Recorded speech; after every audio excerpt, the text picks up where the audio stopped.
Bonjour, nous allons dans cette vidéo faire un point sur les charges déductibles en BNC. Nous commencerons par présenter les règles de déduction d'une charge.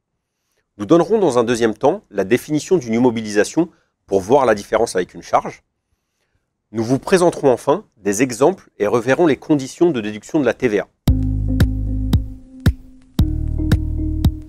Tout d'abord, pour pouvoir être déduite, une charge doit être engagée dans l'intérêt direct de l'activité, se rattacher à une gestion normale de l'entreprise, c'est-à-dire ne pas être excessive, être comptabilisée en charge sur l'exercice concerné, ne pas être une immobilisation, être effectivement payée et être justifiée par une facture, et enfin, ne pas être exclue par une disposition de la loi.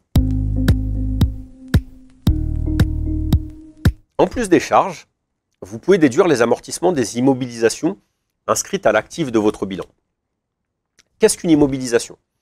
Cela peut être un bien corporel, exemple un véhicule, un ordinateur ou un téléphone, ou incorporel, exemple un logiciel. Une immobilisation sera utilisée sur plus d'un an et amène un avantage économique futur à l'activité.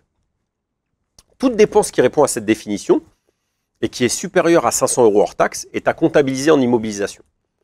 En revanche, en dessous de 500 € hors taxe, il est possible soit de la comptabiliser en immobilisation, ou soit de la passer en charge sur l'année. Les dépenses immobilisées ayant une durée de vie de plusieurs années, leur déduction du résultat est à étaler dans le temps par le biais d'un amortissement.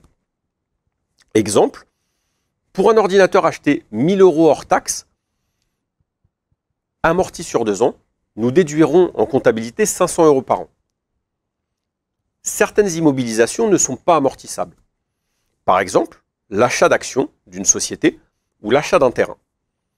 La sortie de trésorerie n'amène donc pas nécessairement de déduction sur votre résultat. Revenons à présent sur les charges. Comme nous l'avons dit plus tôt, vous pouvez déduire toutes les dépenses qui entrent dans le cadre de votre activité, sauf si un texte fiscal vient s'y opposer. Vous pourrez donc déduire par exemple vos fournitures administratives, le petit matériel, les frais de déplacement, les cotisations diverses, les abonnements, téléphone, internet, etc. Parmi les charges qui reviennent souvent, les frais de repas sont, eux, un peu particuliers. La déduction n'est acceptée que pour les personnes ayant l'impossibilité de rentrer déjeuner chez elles, compte tenu de la distance avec leur lieu d'exercice professionnel. La déduction des repas, pris dans le cadre de l'activité, est limitée fiscalement à 19 € environ en 2021, et nous devons en plus réintégrer environ 5 € qui correspondent à la valeur d'un repas pris au domicile. Sur un repas à 21 €, nous ne pourrons donc par exemple déduire qu'environ 15 €. Les repas d'affaires sont quant à eux toujours déductibles dans la mesure bien sûr où ils sont dans l'intérêt de l'activité. Il faudra penser à noter le nom du partenaire invité. Celui-ci peut être un client, un fournisseur, un confrère, un prospect ou autre. Autre exemple, moins courant, mais la question revient assez régulièrement, les séminaires. Si vous avez un séminaire de formation en province ou à l'étranger, les frais inhérents peuvent être déductibles. Il faut que la dépense reste cohérente par rapport à votre activité. En cas de contrôle, vous pourrez être amené à justifier du lien avec votre activité en fournissant par exemple le programme de formation. Si votre conjoint vous accompagne, les frais le concernant ne pourront en revanche pas être pris en compte. Idem si vous prolongez le séjour. Une partie devra être à votre charge. Enfin, dernier exemple, les cadeaux aux clients ou aux partenaires commerciaux sont également déductibles. Il faut que leur montant soit cohérent avec l'avantage attendu. On ne va pas offrir, par exemple, un voyage au Brésil pour un client qui représente 1000 € de chiffre d'affaires. Il faut de plus qu'il reste raisonnable. Un cadeau d'une trop grande valeur pourrait être rejeté ou considéré comme une rémunération déguisée. Il faudra enfin bien conserver le nom des partenaires à qui vous offrez les cadeaux. Ils peuvent vous être demandés en cas de contrôle fiscal.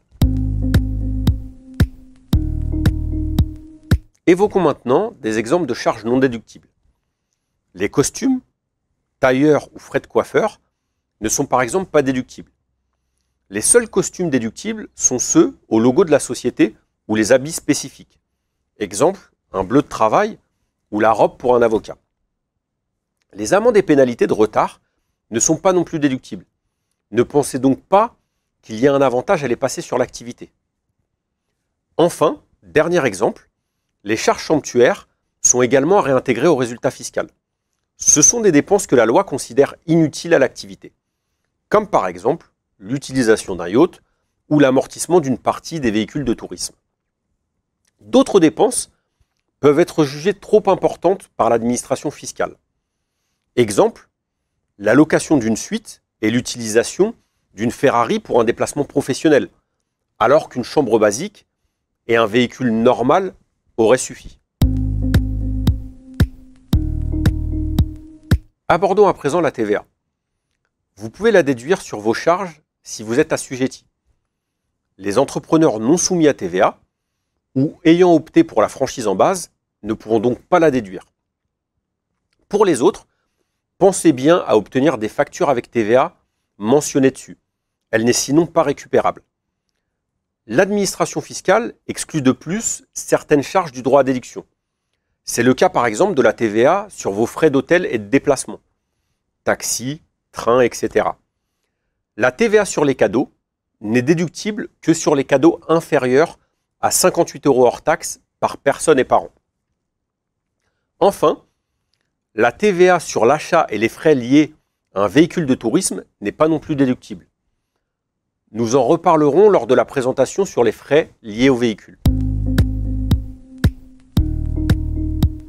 Quelques conseils pour finir. Bien demander et conserver les factures à votre nom. Pensez à vérifier que le détail de la TVA est inscrit sur la facture. Gardez toujours à l'esprit qu'il faut que les dépenses soient cohérentes avec l'activité. Et enfin, pensez à bien tout déduire. Certains clients, par manque d'attention, payent une partie de leurs charges personnellement et oublient de nous le mentionner et de nous fournir les justificatifs. N'oubliez pas que les charges non comptabilisées ne seront donc pas déduites de la base de calcul de vos charges sociales et de l'impôt sur le revenu. Pour exemple, un entrepreneur soumis à un taux de charge sociale moyen de 43% et un taux marginal d'imposition sur le revenu de 30% perd environ 510 € pour 1000 € de charges non déduites. Nous avons maintenant fini avec la présentation des charges. Merci pour votre attention.